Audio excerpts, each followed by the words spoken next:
En este momento tenemos alrededor de 1.300 subsidios ya asignados en ciudades como Cali, Bucaramanga, Quibdó, Cúcuta, Santa Marta, Arauca, Pereira, Yopal, Saravena.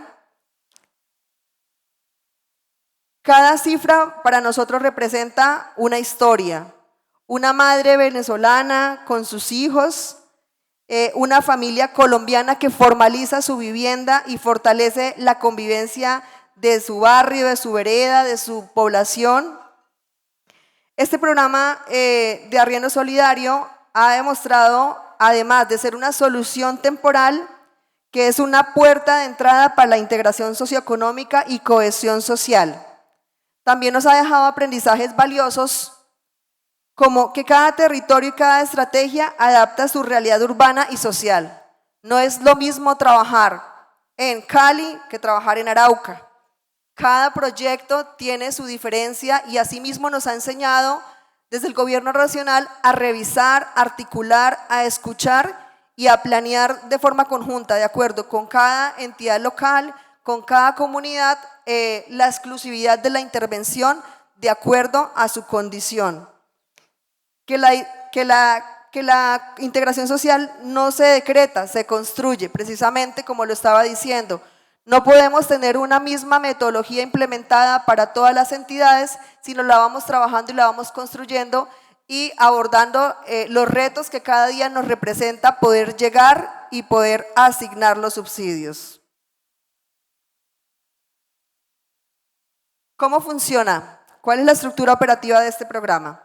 Hay una primera fase que implica el registro y la asignación. Allí lo que se hace es la identificación y la validación de los hogares más vulnerables mediante herramientas de información territorial, precisamente para reconocer y diferenciar y priorizar a quienes más lo necesitan. La segunda fase es la formalización del arriendo y el acompañamiento. Aquí se establecen contratos formales entre la familia colombiana y el migrante, con giros directos, con un acompañamiento, una trazabilidad y un acompañamiento social. En este proceso, como ya les comenté, participan gestores inmobiliarios, entidades territoriales y el ministerio. En síntesis, el subsidio de arriendo solidario no es solo un apoyo financiero, sino es un modelo de gobernanza participativa donde está el Estado, la sociedad y la cooperación internacional.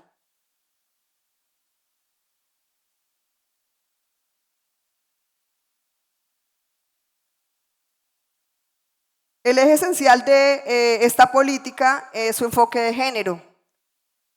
Más del 60% de los hogares que en este momento son beneficiarios de este subsidio están encabezados por mujeres jefas de hogar migrantes, muchas de ellas con hijos menores o víctimas de violencia. Para ellas la vivienda no es solo un techo, es un espacio de protección, de autonomía y de reconstrucción. El apoyo del Banco Mundial y del BID ha sido indispensable para salvaguardar los riesgos sociales y ambientales que incluyen prevención de violencia basada en género, participación activa de las mujeres en los procesos comunitarios y fortalecimiento de su autonomía comunitaria. Esto nos demuestra que la cooperación internacional no es solo una fuente de financiación, es un socio técnico y un aliado político importante que nos ayuda a mejorar la calidad en nuestras políticas. ¿Por qué les digo esto? Porque los estándares que tienen establecidos tanto el BID como el Banco Mundial nos ayudan a regular estas políticas de enfoque y nos ayudan a tener esta priorización. Estos procesos nos fortalecen como gobierno y nos dan un soporte para tener estos avances y estas priorizaciones tan importantes. En conclusión, el subsidio de arriendo migrantes es mucho más que un programa, es una experiencia tangible de la transformación estructural de la política de vivienda en Colombia. Una política que pone el centro de vida, la inclusión y el territorio y que demuestra que garantizar un techo seguro es sembrar esperanza y arraigo.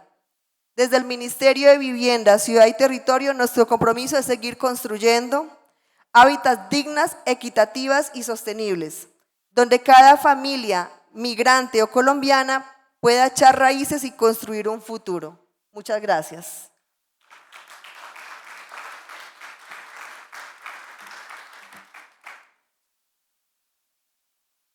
Muchísimas gracias a la doctora Rosa Elena Espitia. Recibimos entonces a Diana Carolina Montero Medina.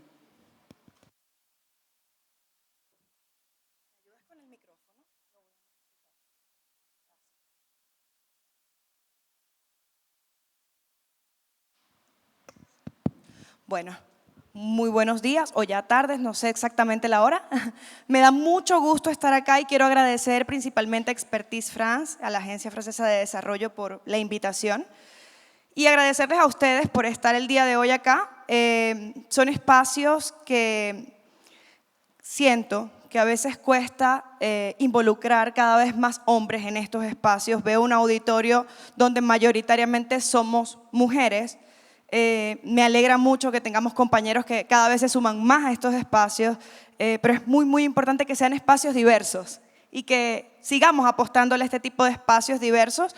Pero también quiero decir algo antes de iniciar, y tiene que ver con temprano, en la mañana, dos compañeras se llamaron amigas, ¿sí? La prefecta y la otra compañera se llamaron amigas al momento de juntarse acá.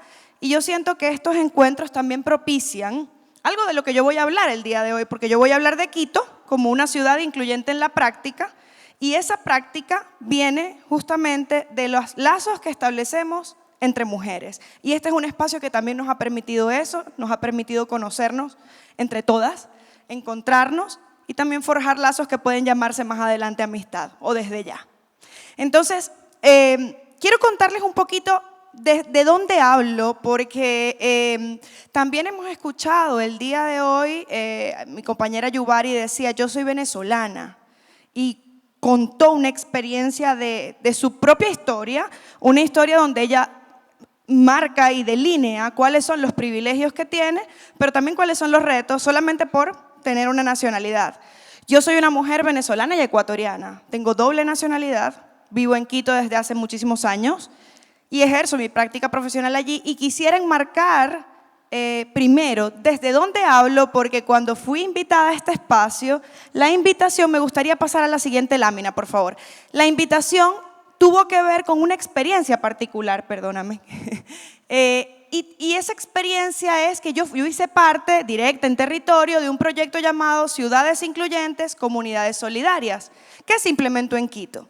Y se implementó en un sector, en una comunidad donde actualmente se está implementando el proyecto que hoy nos convoca y donde Catalina, que se presentó y participó durante unos minutos en la intervención de Yubari, hace parte de la comunidad, es una mujer que ejerce un liderazgo comunitario desde la comunidad local, una mujer ecuatoriana que ejerce ese tipo de liderazgo. Entonces, ¿desde dónde hablo? El día de hoy yo no trabajo para el ACNUR, trabajo en otra agencia de las Naciones Unidas, pero hoy hablo a título personal, ¿sí? A partir de esa experiencia, pero también de otras experiencias que tienen que ver con, por un lado, mi investigación en salud mental de mujeres refugiadas y migrantes en Ecuador, que es mi investigación doctoral, también de la experiencia directa en Quito como ciudad piloto de distintas experiencias, una de ellas el proyecto Ciudades Incluyentes, la perspectiva interseccional que además me atraviesa por estudiar género, movilidad y territorio durante mucho tiempo, y me parece que es sumamente importante poder hablar desde una perspectiva que me cruza a mí también, como una mujer binacional, porque yo estudio también procesos aculturativos. Entonces, seguimos. Ninguna presentación, yo creo que ninguna acción humana se desliga de ese marco ontológico, de eso que somos, ¿sí? Y la episteme, finalmente, lo que consideramos un saber, un conocimiento, también viene de allí, de quiénes somos. Es decir, que quienes estamos acá y hacemos lo que hacemos, no lo hacemos por casualidad. Hay algo importante, y es que para el siglo XXI los indicadores de calidad de vida y de progreso se asocian directamente o se vinculan directamente con las condiciones de vida en las ciudades. ¿Por qué? Porque justamente hoy se ha hablado de estos procesos de movimiento, de movilidad desde lo rural hacia las ciudades, y esto tiene que ver con dos factores, con muchos, pero con dos muy específicos que yo quisiera delinear. Uno, el acceso a servicios, que existe o se percibe que existe mayoritariamente en las ciudades, y por otro lado, el acceso a derechos y protección. Los esfuerzos y recursos también han estado cada vez más orientados a el ejercicio de una ciudadanía activa, a la participación, pero también como respuesta a la conflictividad, escenarios de conflictividad urbana y de inseguridad. Quito no es la excepción. Es una ciudad donde vamos a mirar cómo, pero hay un marco donde la vivienda, ¿sí?, sea una vivienda familiar, bifamiliar, multifamiliar, la vivienda es un territorio que me permite separar el afuera del adentro. Y ese separar el afuera del adentro me permite sentirme protegida y sentir que los míos están protegidos. Hay algo importante allí porque la vivienda es la unidad mínima del barrio, de la comunidad. Y yo hoy voy a hablar un poquito también sobre la comunidad. La concentración en Quito, y quiero irme directamente a la ciudad de Quito. Quito es una ciudad alargadita, ¿sí? Es como una ciudad, digamos, rectángulo, ¿no? En los polos de Quito, tanto en el norte como en el sur de la ciudad, están ubicadas, digamos que los barrios o los sectores con mayor densidad poblacional. Y también, como son los sectores de entrada a Quito, tanto por el norte como por el sur, también la mayor llegada de personas migrantes y refugiadas. Y aquí quiero ser bastante enfática con que mi presentación no solo habla de migrantes. Yo también hablo de las personas refugiadas porque me parece que la migración es bastante diversa y que hay diferencias también en el impacto psíquico que tiene una persona por ser migrante o por ser refugiada, porque la historia de vida que te cruza cuando eres una persona refugiada tiene otras características, en muchos casos sobrevivir a la violencia, a la tortura y a escenarios migratorios que no son los comunes. Entonces, en este marco donde estamos hablando del barrio o de la comunidad como lugares donde podemos estar expuestas a la violencia, también hay un elemento que cruza la salud mental. La salud mental, desde donde la entiendo yo y desde donde creo que la podemos entender en este marco de conversación, que tiene que ver con una construcción social y comunitaria. Cuando hablamos de redes de mujeres que se acompañan, cuando hablamos de redes de mujeres que se acompañan una a otra, por ejemplo, a poner una denuncia o a escucharla para que no la ponga, para que lo pueda decidir, estamos hablando de salud mental, estamos hablando de construcción de salud mental comunitaria, de salud mental colectiva. Entonces, hay algo que en esta línea tiene que ver también con los procesos aculturativos. Los procesos aculturativos son procesos que tienen que ver con cómo la identidad, mi identidad sobre quién soy. Yo he empezado diciendo, yo soy una mujer de 2 nacionalidades. Pasamos, por favor.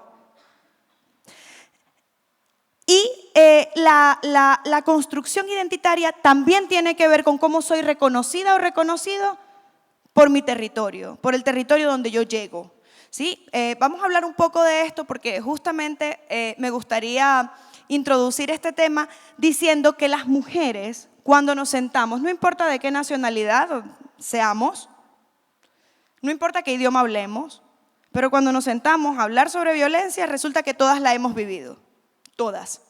Y eso conecta, y ha sido el punto de conexión también del trabajo que hemos hecho en la ciudad de Quito. Quito, conocida como la Carita de Dios por todo el tema arquitectónico, creo, porque hay una belleza arquitectónica increíble en la ciudad. El distrito metropolitano de Quito, según el censo de 2022, tiene 2.679.722 habitantes, donde mayoritariamente también estamos hablando de el 51.8% son mujeres sobre el 48.2% de hombres. Y hay algo bien interesante en la ciudad de Quito y es que en estos barrios de las periferias del norte y del sur, que les voy a mencionar cómo se llaman, los barrios se llaman Carapungo y Solanda, ¿sí? Son el barrio del norte que es uno de los barrios de esta gran parroquia que es Calderón, de la que se ha hablado el día de hoy, ¿sí? Y en el sur está Solanda. Ambos barrios son barrios donde hay un liderazgo formal, ¿sí? de personas que han liderado la comunidad y que mayoritariamente es masculino. Es decir, son hombres que históricamente, además no son hombres jóvenes, son hombres que además tienen una jerarquía porque han tenido muchos años liderando el territorio. Y estos hombres además son locales, son ecuatorianos, ¿sí? Y han empezado a llegar cada vez más mujeres colombianas, venezolanas, que ejercen un liderazgo que no es formal. Es un liderazgo que llega a irrumpir con la estructura que estaba montada, digamos, de muchos años, y que llega también a transformar lo que se entiende como la vida comunitaria. Esto, por supuesto, si lo decimos en retrospectiva, cuando hablamos de procesos como el proceso de ciudades incluyentes que operó durante un tiempo en estos territorios, podemos decir que el día de hoy hay un hombre ecuatoriano que trabaja de la mano con una mujer venezolana y que hacen convocatorias juntos en el barrio. Pero ¿qué tuvo que pasar para llegar allí? ¿Sí? Seguimos. Hay algo importante que tiene que ver con la vivienda, ¿sí? Solo como dato, en el Distrito Metropolitano de Quito los hogares en condiciones de hacinamiento están alrededor de 3.6. ¿Qué pasa? Que este hacinamiento principalmente se da en estos dos puntos, ¿sí? Norte-sur y también en el centro de la ciudad. Hay un número mayoritario de personas migrantes y refugiadas que llegan al centro, pero esto tiene que ver con que en el centro se concentra la mayor cantidad de espacios temporales, de albergues, y luego el asentamiento real se da en los polos, norte o sur. La modalidad de tenencia de vivienda es 48.1 vivienda propia, el 34.6 arrienda y el 17.3 son otras modalidades. Esto cambia cuando hablamos de personas migrantes y refugiadas. Hay más de un 90% de personas que reportan estar arrendando o no tener un lugar donde vivir. Seguimos. Al final, si les parece, pasamos a las preguntas, porque me parece que tengo poco tiempo. Ahora, con respecto a la salud mental, ¿qué pasa en estos territorios, en estos dos territorios que he mencionado, del norte y el sur de Quito, con la salud mental? Hay un 92.6% de personas que vive con estrés.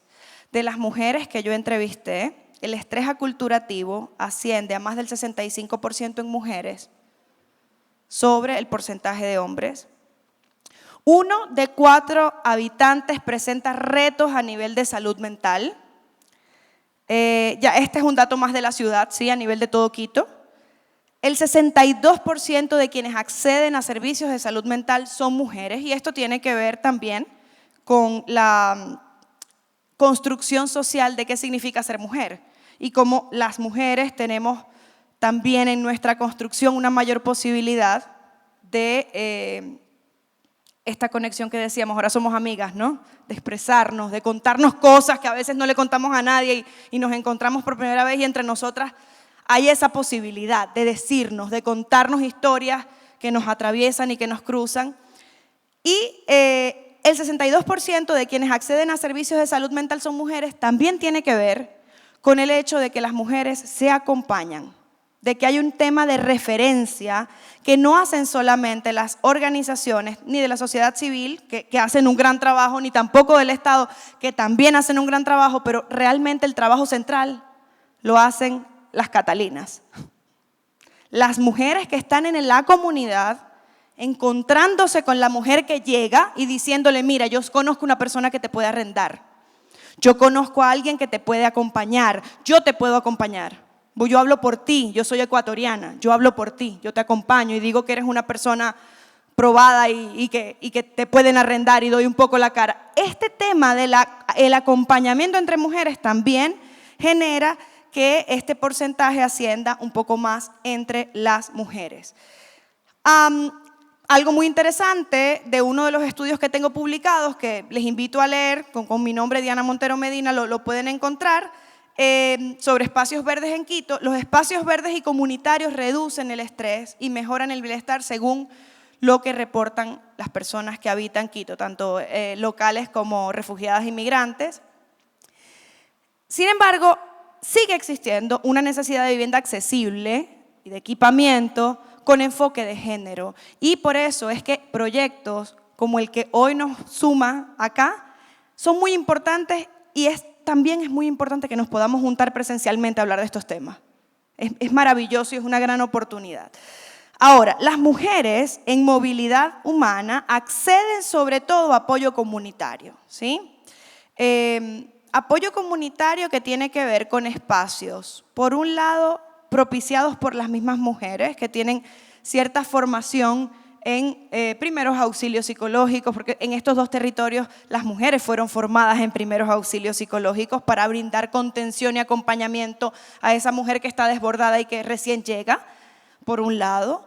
Por otro lado, hay rutas de atención a la violencia que activan en primera línea las mujeres que están en los territorios, las lideresas comunitarias y las organizaciones de mujeres que recién se están conformando jurídicamente, como Ecuabella, por ejemplo. Y en el sur también, en el sur de Quito, tenemos otra organización que, digamos, también no tiene tal vez una personería jurídica en este momento, pero tiene una razón de ser y un grupo de mujeres trabajando organizadamente en el territorio. Pero estas mujeres entonces articulan con los GATS, se me acaba el tiempo, seguimos para ir cerrando, y articulan con los GATS y articulan y permiten que las mujeres articulen también para que ellas mismas puedan acceder a servicios a partir de su propia voz, que ellas puedan acercarse, que ellas conozcan sus derechos y que los puedan hacer valer. Y creo que esto es fundamental, fue central también en el proyecto Comunidades Incluyentes, Ciudades Incluyentes, Comunidades Solidarias. Quiero contarles rápidamente que este proyecto fue tripartito, se manejó entre 3 agencias de las Naciones Unidas, liderado principalmente por ONU Habitat, y en Quito se trabajó en 3 territorios, pero estos territorios fueron en el norte y en el sur. ¿Sí? Y estos 2 barrios que les he mencionado fueron centrales para la intervención. Acá se trabajó en una confluencia en lo que tiene que ver con el acceso a servicios, pero también con la promoción de espacios seguros y de espacios de protección. Y esto no tiene que ver únicamente con la vivienda, sino también tiene que ver con la posibilidad de salir de la vivienda y poder habitar el territorio, poder habitar el barrio. Y yo soy fanática del ArcGIS, me encanta, pero hay también que preguntarles a las mujeres cuál es la calle por la que se puede pasar y cuál es la que no y por qué.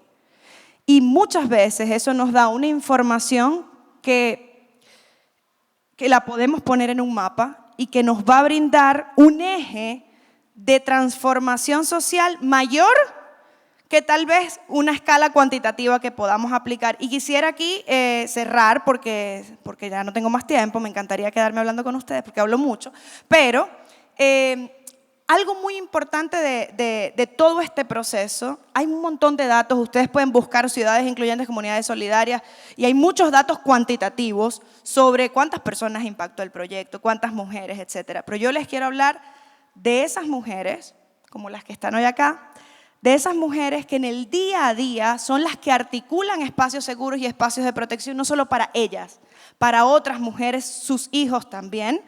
Y solo quiero pasar, no sé si puedo pasar a la siguiente, porque me parece que eso es fundamental y si no lo digo me voy a ir muy triste. La que sigue, ese es uno de los barrios. La que sigue. Falta una, ahí.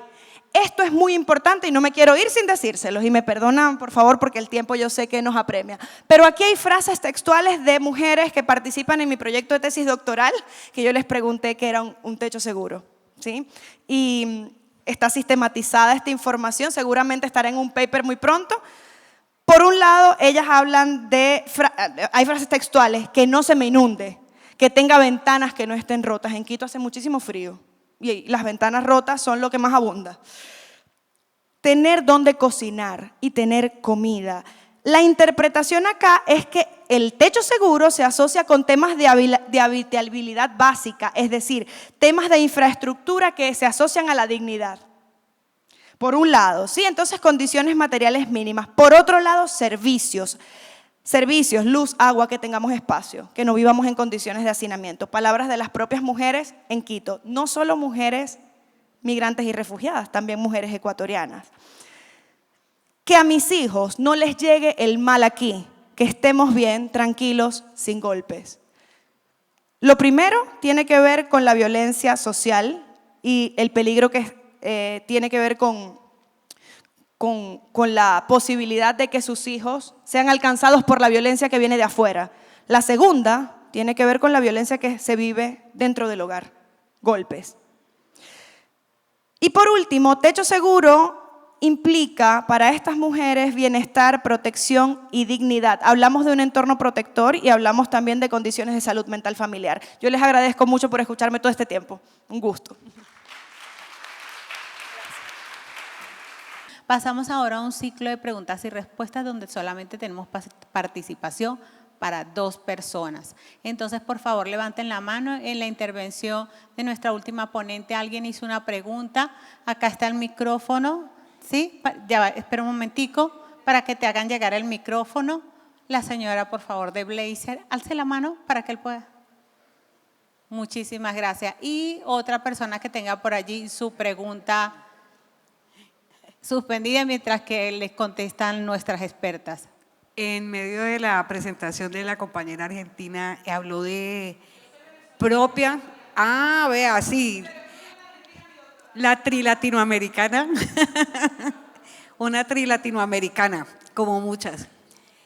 Hablaste de vivienda propia, vivienda arrendada y otras formas, lo cual me generó mucha inquietud. Es decir, ¿cuáles son esas otras formas de habitar de las personas que están en estas condiciones, sobre todo de las mujeres? ¿Cuáles son otras formas de habitar? Sí. Gracias. Muchas gracias por tu pregunta. ¿Cómo te llamas? María del Pilar. María del Pilar. Muchas gracias, María del Pilar, por la pregunta. Mira, sí, dije otras formas. Es mucho lo que hay para decir sobre este tema. Voy a contar cómo llegan las mujeres, las familias recién llegadas a Quito, ¿sí?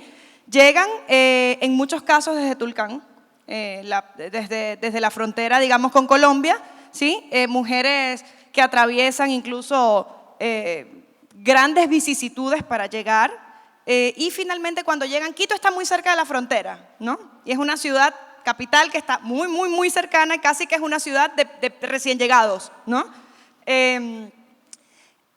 Cuando llegan, evidentemente no hay un lugar donde vivir para arrendar porque son muy costosos, no se pueden pagar de entrada.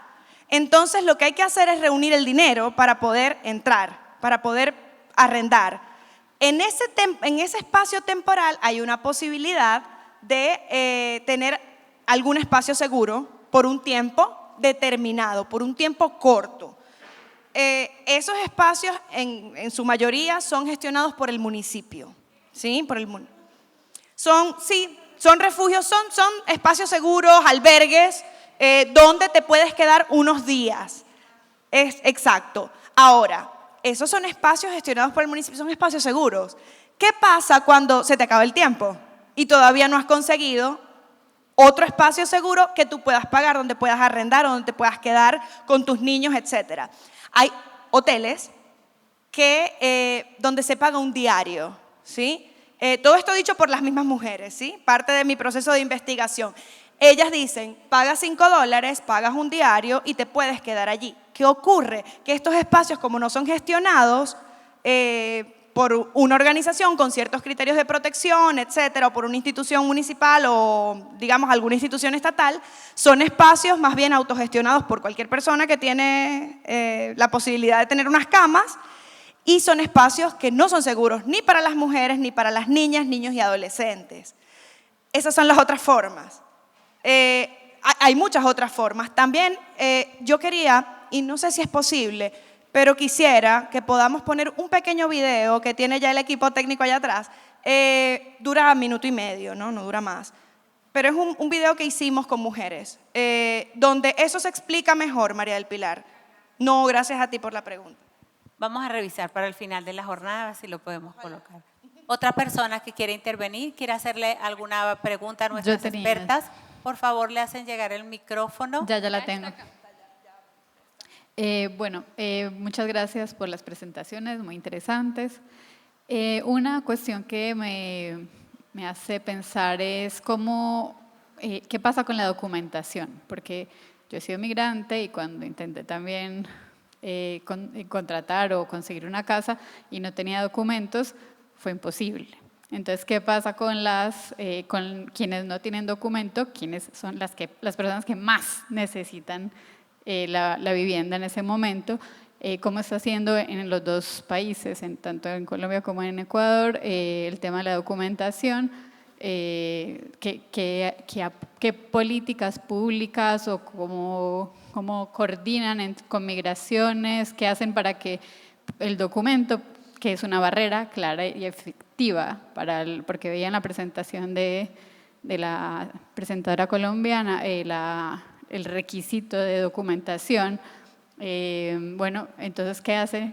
¿Cómo hace la política para poder solventar esa barrera? Porque efectivamente es algo que hace muy difícil que consigamos casa sin tener eso solucionado.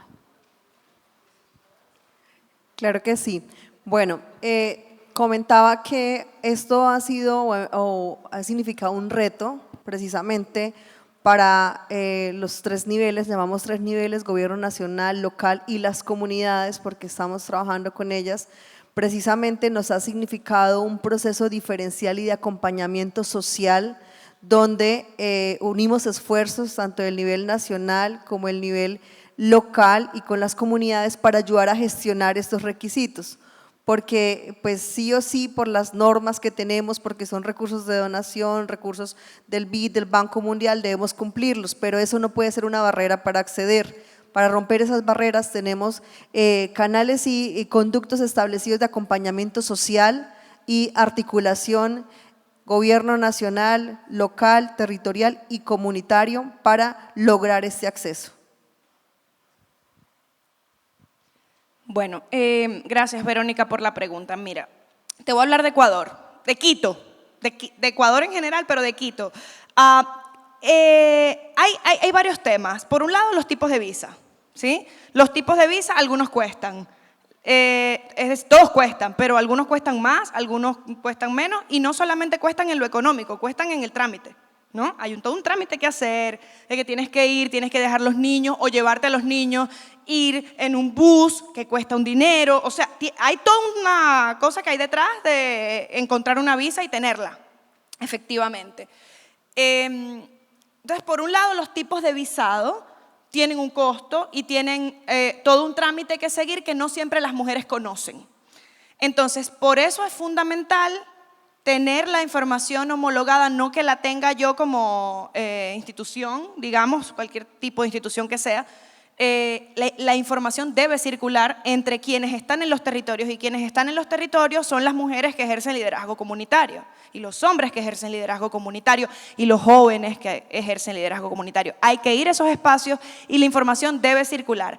Ahora, la información no es suficiente porque entonces pues, tengo la información pero tal vez no tengo los recursos.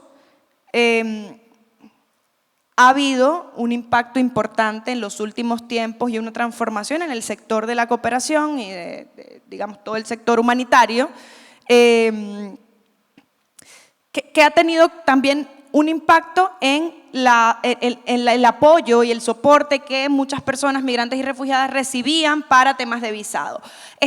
Luego, si hablamos de tipos de visa, está la visa de refugiado. En Ecuador existe una visa para personas refugiadas, pero también hay un desconocimiento de lo que es un refugiado, sobre todo en la comunidad venezolana. Digamos que las personas que llegan a Ecuador, que son colombianas, tienen mucho más claro qué significa ser una persona refugiada, pero las personas venezolanas no lo tienen dentro de su discurso, ni lo tienen tan claro, ni tampoco se identifican tanto como personas refugiadas. Entonces, digamos, las barreras por supuesto existen, el acceso no solamente a vivienda, sino a financiamiento, a trabajo, etcétera, es muy complejo, por eso el 54% de las mujeres de nuestro país son de las mujeres ecuatorianas, digamos, que ahí entran también las mujeres que tienen una visa, son emprendedoras, porque no pueden acceder a empleo formal. Entonces, sí, muchas gracias por la pregunta, hay mucha tela que cortar ahí. Muchísimas gracias a nuestras excelentes panelistas. Damos por concluido el panel número 3, que desarrolló los proyectos internacionales de integración de la población venezolana, casos Colombia y Ecuador. En breve, entonces, muchísimas gracias por su valiosa participación. Perdón, Y una última pregunta antes de que se retiren las panelistas y me presento. Soy Andrés Felipe Niño, subsecretario de Vivienda de Cali, y me gustaría preguntarle al Ministerio, ya conociendo estas políticas que hoy tenemos, que como bien sabemos es con cooperación internacional, ¿qué ha pensado el gobierno nacional para implantar esta política y no depender, digamos, de cooperación internacional, sino ya que sea una política establecida permanentemente por el gobierno nacional? Sí, precisamente nosotros con Cali tenemos ya un convenio suscrito para 150 subsidios y estamos trabajando también con agentes inmobiliarios, también para alrededor de 100 subsidios adicionales.